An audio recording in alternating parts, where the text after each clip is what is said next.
The 33 sermons on Nibbana were delivered by the Venerable Bhikkhu Katukurunde Nanananda in Sinhala at Mitrigala Nisaranavanaya Forest Hermitage. They were translated into English by the same Venerable monk, presently residing at Potkulkala Forest Hermitage in Kandagedra, Devalagam. Namo tassa bhagavato arahato samma sambuddhassa. Namo tassa bhagavato arahato samma sambuddhassa. Namo tassa bhagavato arahato samma sambuddhassa. Etang santang etang panitang yadidang sabba sankhara samatho sabbo padhipatinisaggo tanhakhayo virago nirodho nibbana. This is peaceful, this is excellent, namely the stilling of all preparations, the relinquishment of all assets, the destruction of craving, detachment, cessation, extinction. With the permission of the most venerable great preceptor and the assembly of the venerable meditative monks, this is the 21st sermon in the series of sermons on Nibbana. The other day we discussed to some extent the 10 questions known as the 10 indeterminate points, Dasa Avyakatavattuni, which the Buddha laid aside, refusing to give a categorical answer as yes or no. We pointed out that the reason why he refused to answer them was the fact that they were founded on some wrong views, some wrong assumptions. To give categorical answers to such questions would amount to an assertion of those views. So he refrained from giving clear-cut answers to any of those questions. Already from our last sermon, it should be clear to some extent how the eternalist and annihilationist views peep through them.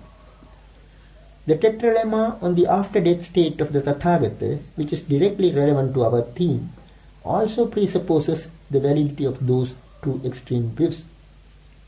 Had the Buddha given a categorical answer, he too would be committing himself to the presumptions underlying them. The middle path he promulgated to the world is one that transcended both those extremes. It is not a piecemeal compromise between them. He could have presented a halfway solution by taking up one or the other of the last two standpoints, namely, the Tathagata both exists and does not exist after death, or the Tathagata neither exists nor does not exist after death. But instead of stooping to that position, he rejected the questionnaire in toto. On the other hand, he brought in a completely new mode of analysis, illustrative of the law of dependent arising underlying the doctrine of the Four Noble Truths, in order to expose the fallacy of those questions. The other day, we happened to mention the conclusive answer given by the Buddha to the question raised by the wandering ascetic Vacchagotta in the Abhivacchagotta Sutta of the Majjhima Nikaya concerning the after-death state of the Tathagata. But we had no time to discuss it at length, therefore let us take it up again.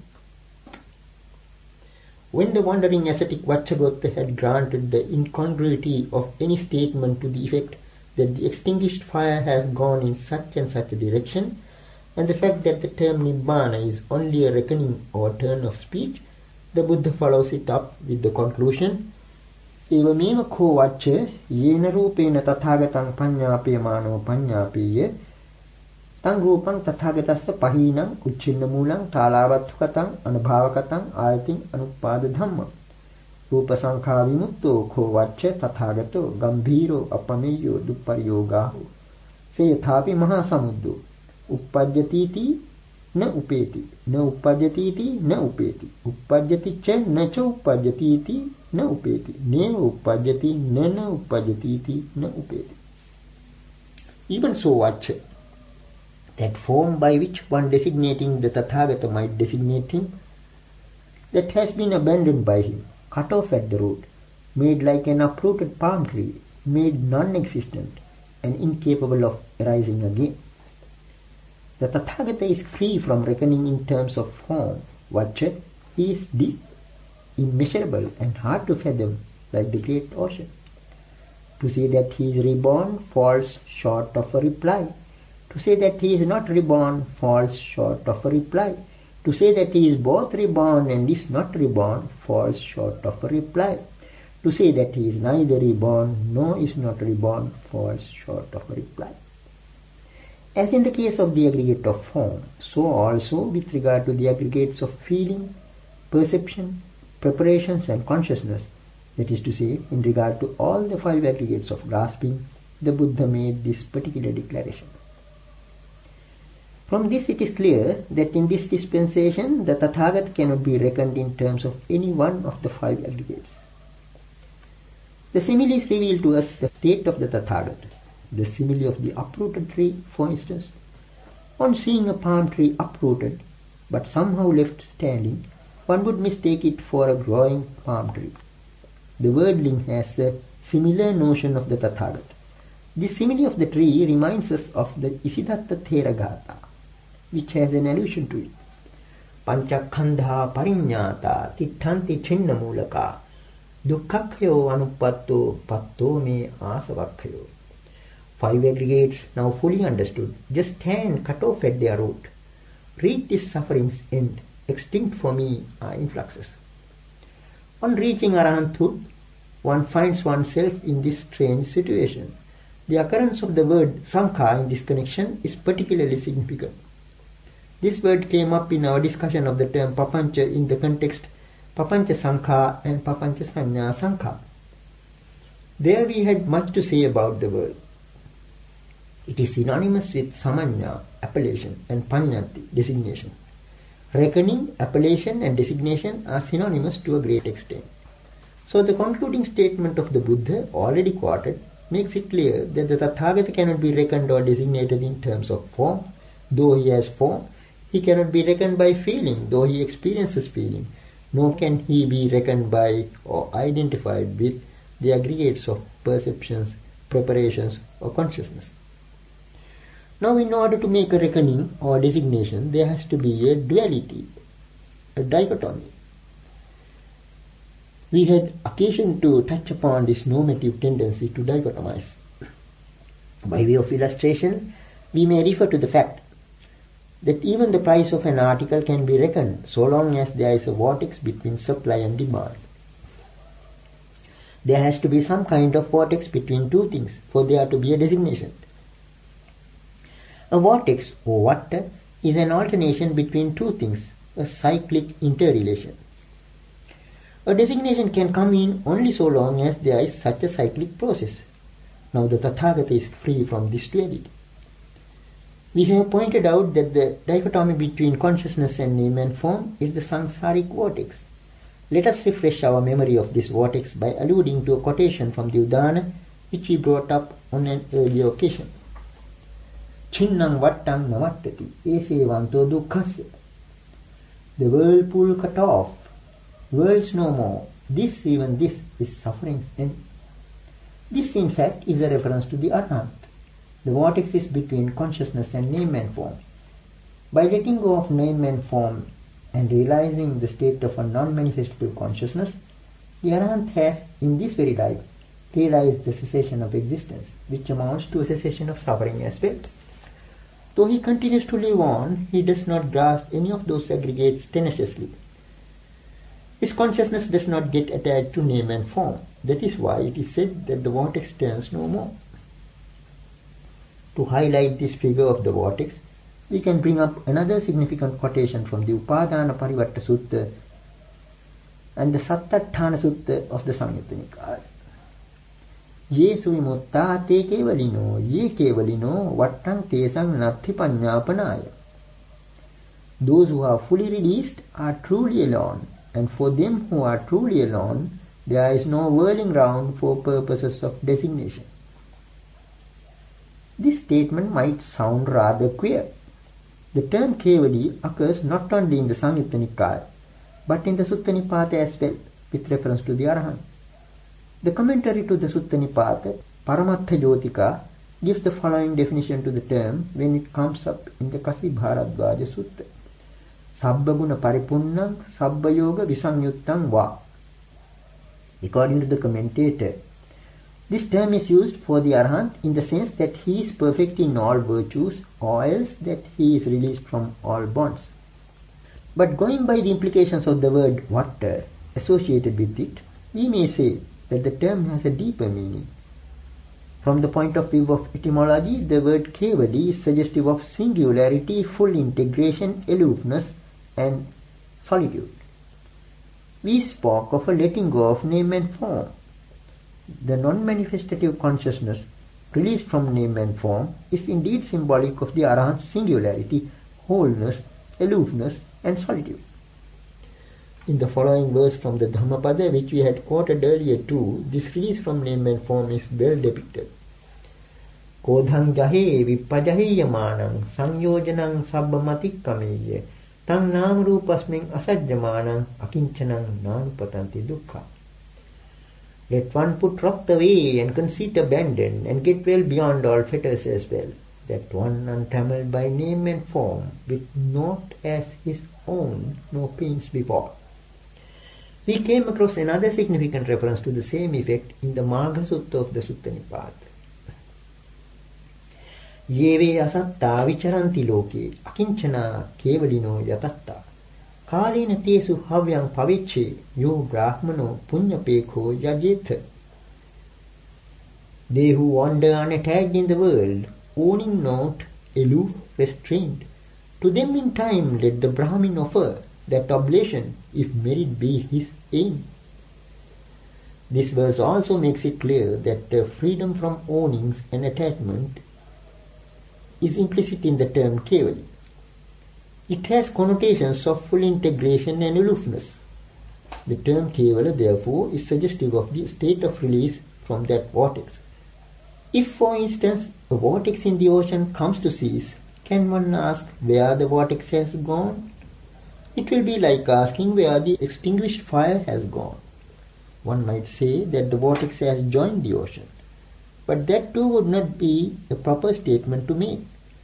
From the very outset, what in fact was there was the great ocean. So one cannot say that the vortex has gone somewhere, nor can one say that it is not gone. It is also incorrect to say that it has joined the ocean. A cessation of a vortex gives rise to such a problematic situation. So is this state called kevali. What in short does it amount to? The vortex has now become the great ocean itself. That is the significance of the comparison of the emancipated one to the great ocean. The commentators do not seem to have paid sufficient attention to the implications of this simile. But when one thinks of the relation between the vortex and the ocean, it is as if the Arahant has become one with the ocean, but this is only a turn of speed. In reality, the vortex is merely a certain perverted state of the ocean itself. That perversion is now no more. It has ceased.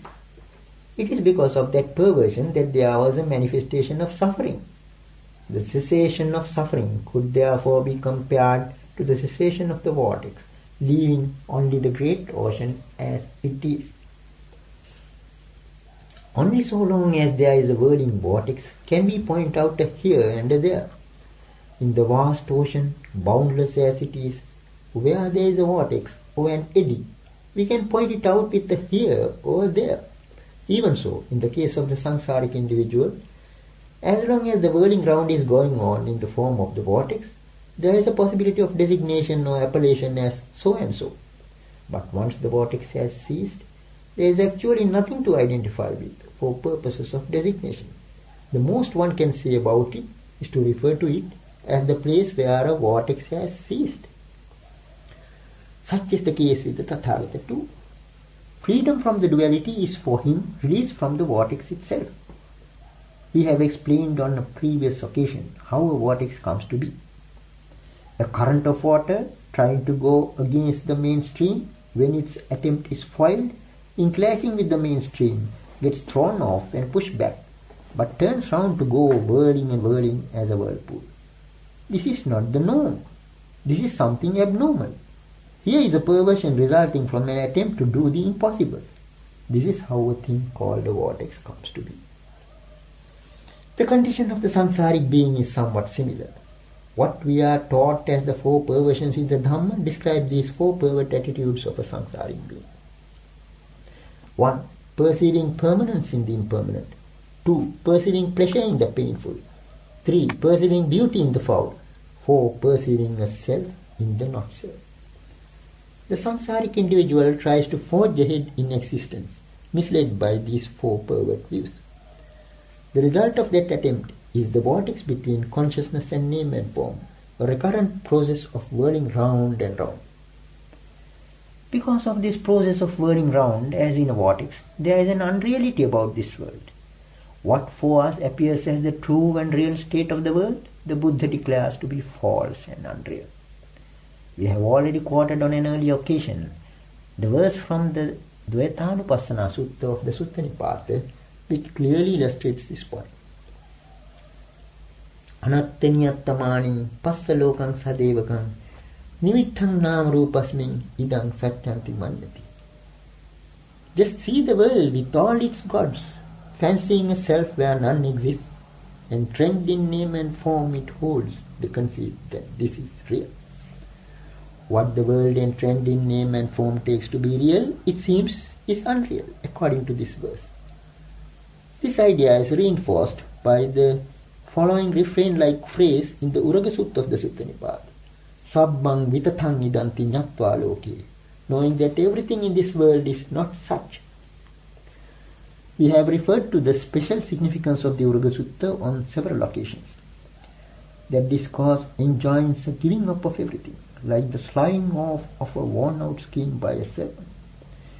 Now a serpent sheds its worn-out skin by understanding that it is no longer the real skin. Similarly, one has to understand that everything in the world is not such. Tatha is such. Whatever is as it is yathabhuta. To be as it is to be such.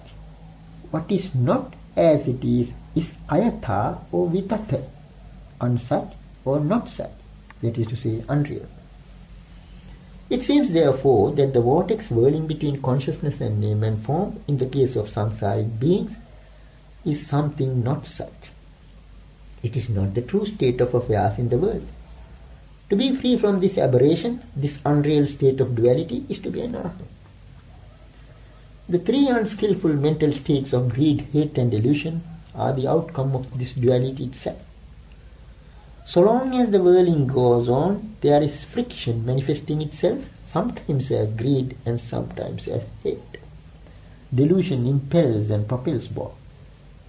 It is just one current of water that goes whirling round and round, bringing about friction and conflict. This interplay between consciousness and name and form is actually a pervert state, abnormal and unreal. To be a Tathagata is a return to reality and suchness from this unreal, unsuch, pervert state. We happened to mention earlier that the term Tathagata was already current among ascetics of other sects. But it is not in the same sense that the Buddha used this term. For those of other sects, the term Tathagata carried with it the prejudice of a soul or self, even if it purported to represent the ideal of emancipation. But in this dispensation, the Tathagata is defined differently. Tatha, even so, thus, is the correlative of yatha, just as, in whatever way. At whatever moment it becomes possible to say that as is the ocean, so is the vortex now, then it is the state of Tathagata. The vortex originated by deviating from the course of the mainstream of the ocean. But if an individual, literally so called, gave up such pervert attitudes as seeing permanence in what is impermanent, if he got rid of the 4 perversions by the knowledge and insight into things as they are, then he comes to be known as a Tathagata. He is thus gone in the sense that as is the norm of the world, thus he is now.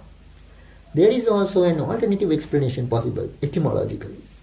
Tatata is a term for the law of dependent arising. It means thusness or suchness. This particular term, so integral to the understanding of the significance of Paticcasamuppada or dependent arising, is almost relegated to the limbo in our tradition. Tathagata could therefore be alternatively explained as a return to that thusness or suchness by comprehending it fully. In this sense, the derivation of the term could be explained analytically as tatha plus agata. Commentators too sometimes go for this etymology, though not exactly in this sense. According to this idea of a return to the true state of suchness, we may say that there is neither an increase nor decrease in the ocean when a vortex ceases. Why? Because what was found both inside the vortex and outside of it was simply water. So is the case with the samsaric individual. What we have to say from here onwards regarding this samsaric individual is directly relevant to meditation. As we mentioned on an earlier occasion, the four elements, earth, water, fire and air, are to be found both internally and externally. In the Mahatipadopama Sutta of the Majjhima Nikaya, we come across a way of reflection that leads to insight in the following instruction. Yacheva kohopana ajhattika patavidhatu, yacha bahira patavidhatu, patavidhatu revesa, tang ne tang mama, ne sohamasmi, nameso attati, eva me tang yatha bhutang sammapanyaya datthabbam. Now whatever earth element that is internal and whatever earth element that is external, both are simply earth element. That should be seen as it is with right wisdom. Thus, this is not mine, this I am not, this is not myself. The implication is that this so-called individual or person is in fact a vortex, formed out of the same kind of primary elements that obtain outside of it. So then, the whole idea of an individual or person is a mere perversion. The notion of individuality in samsaric beings is comparable to the apparent individuality of a vortex. It is only a pretense. That is why it is called asmimana, the conceit am. In truth and fact, it is only a conceit. This should be clear when one reflects on how the pure air gets caught up into this vortex as an in-breath, only to be ejected after a while as a foul out-breath. Portions of primary elements predominating in earth and water get involved with this vortex as food and drink to make a few rounds within, only to be exuded as dirty excreta and urine. This way one can understand the fact that what is actual there is only a certain delimitation or measuring as internal and external. What sustains this process of measuring or reckoning is the duality, the notion that there are two things. So then, the supreme deliverance in this dispensation is release from this duality. Release from this duality is at the same time release from greed and hate. Ignorance is a sort of going round in a winding pattern, as in the case of a coil. Each round seems so different from the previous one, a peculiar novelty arising out of the forgetting or ignoring trait characteristic of ignorance. However much one suffers in one life cycle, when one starts another life cycle with a new birth, one is in a new world, in a new form of existence. The sufferings in the previous life cycle are almost forgotten. The vast cycle of samsara, this endless faring round in time and space, is like a vortex. The vertical interplay between consciousness and name and form has the same background of ignorance. In fact, it is like the seed of the entire process. A disease is diagnosed by the characteristics of the germ. Even so, the Buddha pointed out that the basic principle underlying the samsaric vortex is traceable to the vertical interplay between consciousness and name and form going on within our minds. This germinal vortex between consciousness and name and form is an extremely subtle one that eludes the limitations of both time and space. This indeed is the timeless principle inherent in the law of paticcasamuppada or dependent arising. Therefore, the solution to the whole problem lies in the understanding of this law of dependent arising. We have mentioned on a previous occasion that the sankhata or the prepared becomes asankhata or the unprepared by the very understanding of the prepared nature of the sankhata. The reason is that the prepared appears to be so due to the lack of understanding of its composite and prepared nature. This might well appear a riddle. The faring round in samsara is the result of ignorance. That is why final deliverance is said to be brought about by wisdom in this dispensation. All in all, one extremely important fact emerges from this discussion, namely the fact that the etymology attributed to the term Tathagata by the Buddha is highly significant. It effectively explains why he refused to answer the tetralemma concerning the after-death state of the Tathagata. When a vortex has ceased, it is problematic whether it has gone somewhere or joined the great ocean. Similarly, there is a problem of identity in the case of a Tathagata even when he is living. This simile of the ocean gives us a clue to a certain much vexed riddle-like discourse on Nibbana. Many of those scholars who put forward views on Nibbana with an eternalist bias counted the Paharada Sutta found among the eights of the Anguttara Nikaya. In fact, that discourse occurs in the Vinaya Vagga and in the Udana as well. In the Paharada Sutta, the Buddha gives a sustained simile, explaining 8 marvelous qualities of this dispensation to the Asura king Paharada by comparing them to 8 marvels of the great ocean. The 5th marvelous quality is stated as follows. Sayathapi Paharada yakati loke samantiyo maha samuddang appenti yakati antalikha dhara papatanti natina maha samuddasa unattam va purattam va panyayati evamev kho Paharada bahuchepi bhikkhu anupadishesaya nibbana dhatuya parinibbayanti natina nibbana dhatuya unattam va purattam va panyayati. Just as Paharada, however many rivers of the world may flow into the great ocean, and however much torrential downpours may fall on it from the sky, no decrease or increase is apparent in the great ocean, even so Paharada. Although many monks may attain parinibbana in the Nibbana element without residual clinging, thereby no decrease or increase is apparent in the Nibbana element. Quite a number of scholars draw upon this passage when they put forward the view that Arhants after their death find some place of refuge which never gets overcrowded. It is a ridiculous idea, utterly misconceived. It is incompatible with this Dhamma, which rejects both eternalist and annihilationist views. Such ideas seem to have been put forward due to a lack of appreciation of the metaphorical significance of this particular discourse and a disregard for the implications of this comparison of the Arahant to the great ocean in point of his suchness or tattva. In the light of these facts, we have to conclude that Nibbana is actually the truth and that samsara is a mere perversion. That is why the Dvaitanupassana Sutta, from which we have quoted earlier too, is fundamentally important. It says that what the world takes as the truth, that the Aryans have seen with wisdom as untruth. Yang pare sukhato ahu, tadariya ahu dukkhato. Yang pare dukkhato ahu, tadariya sukhato vidu. What others may call bliss, that the Aryans make known as pain. What others may call pain, that the Aryans have known to be bliss. And it effectively concludes, Passa dhammang durajanam sampamulhetha aviddasu. Behold a norm so hard to grasp. Baffled herein are ignorant ones. The truth of this profound declaration by the Buddha could be seen in these deeper dimensions of the meaning of Tathata.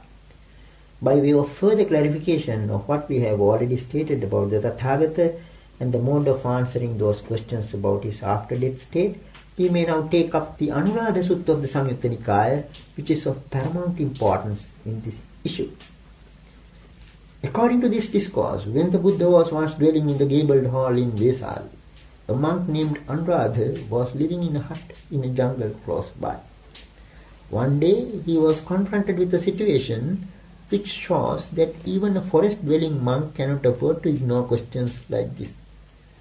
A group of wandering ascetics of other sects approached him and seated in front of him made this pronouncement as if to see his response. Josavausamanradha tathagato uttamapuriso parampuriso paramapatti patto tang tathagatam imesu chatusthānesu paññāpyamāno paññāpyati. Hoti tathagato parammarnāti vā nahoti tathagato parammarnāti vā hoti ca naca hoti tathagato parammarnāti vā neva hoti nana hoti tathagato parammarnāti vā. Friend Anuradha, As to that Tathagata, the highest person, the supreme person, the one who has attained the supreme state, in designating him, one does so in terms of these four propositions. The Tathagata exists after death. The Tathagata does not exist after death. The Tathagata both exists and does not exist after death. The Tathagata neither exists nor does not exist after death. What those ascetics of other sects wanted to convey was that the state of the Tathagata after death could be predicated only by any one of these four propositions constituting the tetralemma. But then Venerable Nanananda made the following declaration as if to repudiate that view. Yoso aoso tathagato uttama puriso paramipuriso parampatipatto tang tathagatam anyatrimehi chatuhithani panyapyamano panyapeti. Friends, as to that Tathagata, the highest person, the supreme person, the one who has attained the supreme state, in designating him, one does so apart from these four propositions. As soon as he made this statement, those ascetics of other sects made the derogatory remark, this must be either a newcomer to the order, just gone forth, or a foolish, incompetent elder. With this insult, they got up and left, and Venerable Nanananda fell to thinking, if those wandering ascetics of other sects should question me further, how should I answer them creditably so as to state what has been said by the Exalted One and not to misrepresent him? How should I explain in keeping with the norm of Dhamma so that there will be no justifiable occasion for impeachment?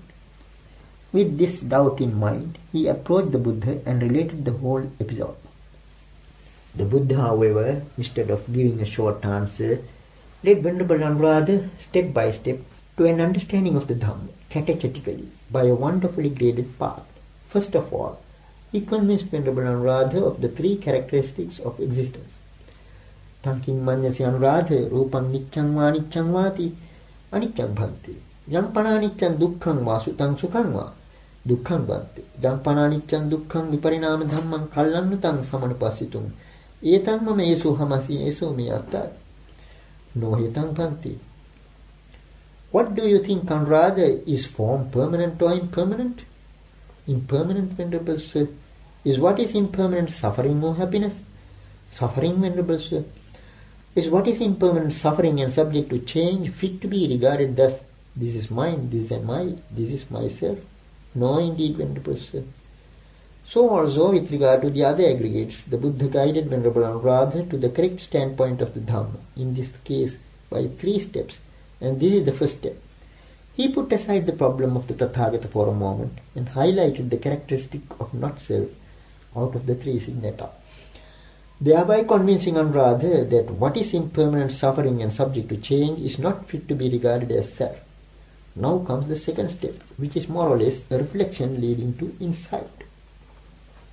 Tasmatiha Nanananda yankinchi rupang atitanagata paccupannang ajjattang va bahiddha va ularikang va sukumang va hinang va panitang va yang dure santike va sabbang rupang netang mama neso hamasmi nameso attati evametang yatha bhutang sammappanyaya datthabbang. Jakaci vedana atitanagata paccupanna jakaci sanya yekici sankhara yang kinci viññānaṁ athitānagata paccuppannaṁ ajjattaṁ vā bahiddhā vā ūlārikaṁ vā sukhaṁ vā hīnaṁ vā panittaṁ vā yang dure santike vā sabbang viññānaṁ netaṁ mama nesohamasmi na meso attati evametang yathābhutaṁ sammappanyaya dattha. Evaṁ passaṁ Nanananda sutavāri sāvako rūpasmimpī nibbindati vedanayapi nibbindati saññāyapi nibbindati saṅkhāresupi nibbindati viññānasmimpi nibbindati nibbindang viranjati viraga vimucchati vimuttasmin vimuttamiti ஞānaṁ hoti khīnā jāti busitaṁ brahmacharyam kataṁ karaniyam nāparang itthattāyati pajanati. Therefore, rather, any kind of form whatsoever, whether past, future or present, internal or external, gross or subtle, inferior or superior, far or near, all form should be seen as it really is with right wisdom thus. This is not mine, this I am not, this is not myself.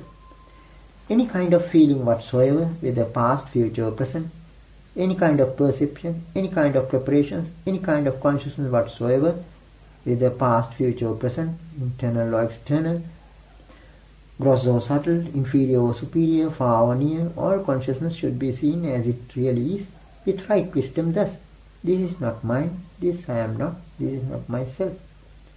Seeing thus, Anuradha, the instructed noble disciple, gets disgusted of form, gets disgusted of feeling, gets disgusted of perception, gets disgusted of preparations, gets disgusted of consciousness. With disgust, he becomes dispassionated. Through dispassion, his mind is liberated. When it is liberated, there comes the knowledge it is liberated, and he understands. Extinct is birth, lived is the holy life, done is what is to be done, there is no more of this state of being. Here the Buddha is presenting a mode of reflection that culminates in arahanthood. If one is prepared to accept the not-self standpoint, then what one has to do is to see with right wisdom all the five aggregates as not-self in a most comprehensive manner. This is the second step. Now we are at the third step. The Buddha sharply addresses a series of questions to Venerable Anuradha to judge how he would determine the relation of the Tathagata or the emancipated one to the five aggregates. What do you think, Anuradha? Do you regard form as the Tathagata? No, Venerable Sir. Do you regard feeling, perception, preparations, consciousness as the Tathagata?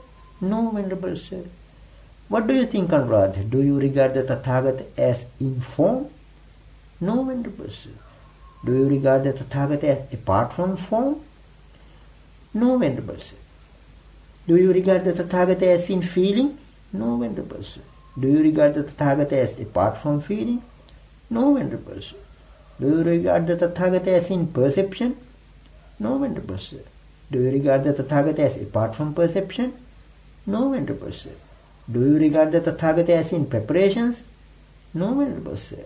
Do you regard the Tathagata as apart from preparations? No, Venerable Sir. Do you regard the Tathagata as in consciousness?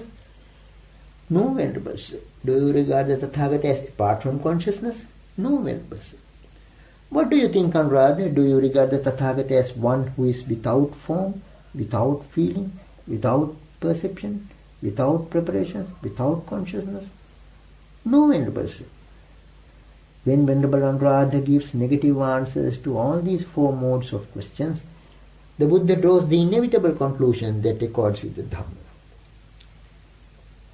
Ettachate Anuradha ditteva dhammi satyato thetato tathagate anupalabhyamani kallanate tang veya karanam yosu avsu tathagato uttama puriso paramapuriso paramapatipatto tang tathagatam anyatrime chatuvitani panyapimano panyapi no hitam bhanti. So then, Anuradha, when for you a Tathagata is not to be found in truth and fact here in this very life, is it fitting for you to declare as you did? Friend, as to the Tathagata, the highest person, the supreme person, the one who has attained the supreme state, in designating him, one does so apart from these four propositions. No, Venerable Sir. This conclusion, namely, that the Tathagata is not to be found in truth and fact even in this very life, is one that drives terror into many who are steeped in the craving for existence. But this, it seems, is the upshot of the catechism. The rebuke of the wandering ascetics is justifiable because the tetralemma exhausts the universe of discourse and there is no way out.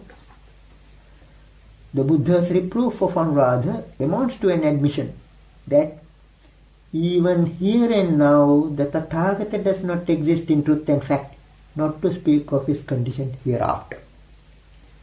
When Anuradha accepts this position, the Buddha expresses his approbation with the words, Sadhu sadhu Anuradha, Pubbe chahang Anuradha etarete dukkhancheva panyapemi dukkhasya nirodham. Good Anuradha, formerly as well as now, I make known just suffering and the cessation of suffering. This declaration makes it clear that the Four Noble Truths are the teaching proper and that terms like Tathagata, Satta and Puggala are mere concepts. No doubt this is a disconcerting revelation. So let us see whether there is any possibility of salvaging the Tathagata. Now there is the word upalabhati occurring in this context, which is supposed to be rather ambiguous. In fact, some prefer to render it in such a way as to mean the Tathagata does exist, only that he cannot be traced. Tathagata, it seems, exists in truth and fact, though one cannot find him. This is the way they get round the difficulty. But then let us examine some of the contexts in which the word occurs to see whether there is a case for such an interpretation. A clear-cut instance of the usage of this expression comes in the Vajra Sutta of the Samyutta Nikaya. The Arahantnan Vajra addresses the following challenge to Mara. Kinnu sattoti pacchesi Mara ditthigatanuti Suddha sankhara punjoyam nanidha sattu upalabhati. What do you mean by a being, O Mara? Isn't it a bigoted view on your part? This is purely a heap of preparations, mind you. No being is to be found here at all. The context as well as the tone makes it clear that the word upalabhati definitely means not to be found. Not that there is a being but one cannot find it. We may take up another instance from the Purabheda Sutta of the Sutta Nipada, where the theme is the Arahant. Natassa putta pasavo va kettang vattum navijyati attang va pinirattang va natasmin upalabhati. Not for him are sons and cattle. He has no field or site to build. In him there is not to be found anything that is grasped or given up. The words attang and nirattang are suggestive of the dichotomy from which that Arahant is free. The context unmistakably proves that the expression na upalabhati means not to be found. All this goes to show that the Buddha set aside the four questions forming the tetralemma not because they are irrelevant from the point of view of Nibbana, despite the fact that he could have answered them. That is to say, not that he could not, but that he would not. How can one say that the question of an Arahant's after-death state is totally irrelevant? So that is not the reason. The reason is that the questions are misleading. Those who posed these questions had the presumption that the word Tathagata implied a truly existing being or person. But the Buddha pointed out that the concept of a being or person is fallacious. Though it is fallacious, for the worldling living in an illusory, unreal world, it has its place as a relative reality. Due to the very fact that it is grasped, it is binding on him. Therefore, when a worldling uses such terms as I and mine, or a being and a person, it is not a mere way of expression. It is a level of reality proper to the worldling scale of values. But for the Arahants, who have reached the state of suchness, it is a mere concept. In fact, it becomes a mere concept in the context of the simile of the vortex and the ocean. That is to say, in the case of the Arahants, their five aggregates resemble the flotsam and jetsam on the surface waters of a vortex already ceased at its depth. On seeing the Buddha and the Arahants, one might still say, as a way of saying, here is the Buddha, here are the Arahants. For the Buddha, the concept of a being is something incompatible with his teaching from beginning to end. But for the nones, he had to use it, as is evident from many a discourse. The expression Atthariya Puggala, the eight noble persons, includes the Arahant as well. Similarly, in such contexts as the Aggappasada Sutta, the term Satta is used indiscriminately, giving way to conventional usage.